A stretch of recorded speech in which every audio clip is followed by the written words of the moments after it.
اللہم بلغنا رمضان، اللہم بلغنا رمضان، اللہ ہمیں رمضان تک خیر و عافیت کے ساتھ صحت و سلامتی تک پہنچا دے، اور اللہ رمضان المبارک کی روزے رکھنے، قیام کرنے اور اللہ دعائیں کرنے، عبادت کرنے کی اللہ پاک ہم سب کو توفیق عطا فرمانا، کہ اس کی ایک رات کا ثواب، جو شب قدر کی ایک رات کا ثواب، نبی صلی اللہ علیہ وسلم نے ارشاد فرمایا کہ جو شب قدر کو پالے اس کی ایک رات کا ثواب 1000 مہینوں کے برابر ہے۔ دیکھیں ہماری عمریں تھوڑی ہیں، لیکن اللہ تبارک و تعالی ہمارے اوپر کتنے مہربان ہیں، کتنے کریم ہیں، کتنے ہمارے اوپر سخی ہیں، سخاوت کرنے والے ہیں، کہ ہم کام تھوڑا کرتے ہیں لیکن اللہ ہمیں اجر بہت زیادہ عطا فرماتے ہیں۔ اور اللہ نے خاص طور پر یہ جو ہمیں جو راتیں عطا فرمائی ہیں، پہلی امتوں میں یہ راتیں نہیں ہوا کرتی تھی، اللہ تعالیٰ نے ہمارے اوپر یہ راتیں رکھ دی ہیں۔ کبھی اللہ تبارک و تعالی ہمیں معراج النبی عطا فرماتے ہیں، کبھی شب برات عطا فرماتے ہیں، اور کبھی ہمیں شب قدر عطا فرماتے ہیں۔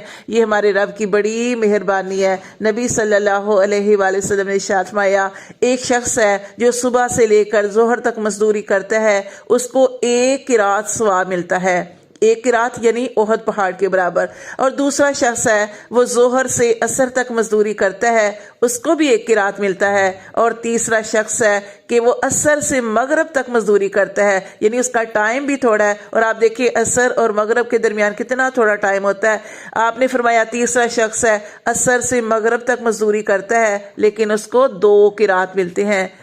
جبکہ اس کا وقت ان دونوں سے کم ہے۔ پھر آپ نے فرمایا جو میں نے پہلی مثال دی کہ ایک شخص صبح سے ظہر تک مزدوری کرتا ہے، وہ یہود کی مثال ہے۔ پھر آپ نے فرمایا کہ جو میں نے دوسری مثال دی کہ دوسرا شخص ظہر سے عصر تک مزدوری کرتا ہے، وہ نصارہ کی مثال ہے۔ اور تیسری مثال آپ نے فرمایا کہ وہ میری امت کی مثال ہے، کہ وہ عصر سے مغرب تک مزدوری کرتی ہے لیکن اس کو 2 قرات ملتے ہیں۔ یہود و نصارہ نے جب یہ بات سنی تو وہ اس بات پر انہوں نے برا منایا، تو نبی صلی اللہ علیہ وآلہ وسلم نے ارشاد فرمایا، اللہ نے تمہارے اجر میں کمی تو نہیں کی، یعنی اللہ تبارک و تعالیٰ نے تمہارے اوپر ظلم تو نہیں کیا، جتنی تم نے مزدوری کی اللہ نے اتنا تم کو اجر دے دیا، لیکن ہاں اگر میری امت کو اللہ تعالیٰ نے زیادہ اجر دے دیا تو یہ اس کی مہربانی ہے۔ تو ہمیں اللہ تعالیٰ کا ہر وقت شکر گزار ہونا چاہیے۔ اللہ تبارک و تعالیٰ ہمارے اوپر بہت مہربان ہے، اس وجہ سے کہ ہم نبی صلی اللہ علیہ وآلہ وسلم کی امت ہیں،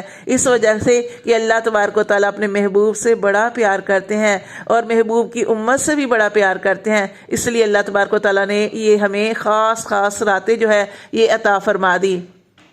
حالانکہ پہلی امتوں میں یہ راتیں نہیں ہوا کرتی تھی، اور ہم اللہ کا کتنا شکر گزاری کریں، جتنا بھی کریں اتنا ہی کم ہے۔ کبھی اللہ تبارک و تعالیٰ ہمیں شب جمعہ عطا فرماتے ہیں، جمعہ عطا فرماتے ہیں، اللہ تبارک و تعالیٰ کبھی ہمیں معراج النبی عطا فرماتے ہیں، کبھی شب قدر عطا فرماتے ہیں، کبھی اللہ تبارک و تعالیٰ شبان کی جیسے 15 شبان آنے والی ہے یہ عطا فرماتے ہیں، کہ اس میں بھی نبی صلی اللہ علیہ وآلہ وسلم نے ارشاد فرمایا کہ 15 شبان کو اللہ تبارک و تعالیٰ جو ہے میری امت کو بنو کلب کی بکریوں کے بالوں کے برابر جہنم سے آزاد فرمائے گا۔ تو اس رات کا بھی اہتمام کرنا ہے، جیسے کہ آپ جانتے ہیں کہ ہم بہت قریب ہیں 15 شعبان کے۔ اللہ تبارک و تعالیٰ ہمیں اس رات کا قیام کرنے کی توفیق عطا فرمائے، اور اس کا ہمیں صبح کا روزہ رکھنے کی توفیق عطا فرمائے، اور اللہ تبارک و تعالیٰ ہم سب کے سارے گناہوں کو معاف فرمائے، اور اللہ تبارک و تعالیٰ ہمیں پکی سچی توبہ کرنے کی توفیق عطا فرمائے، اور نیکیوں کے ساتھ جڑے رہنے کی توفیق عطا فرمائے۔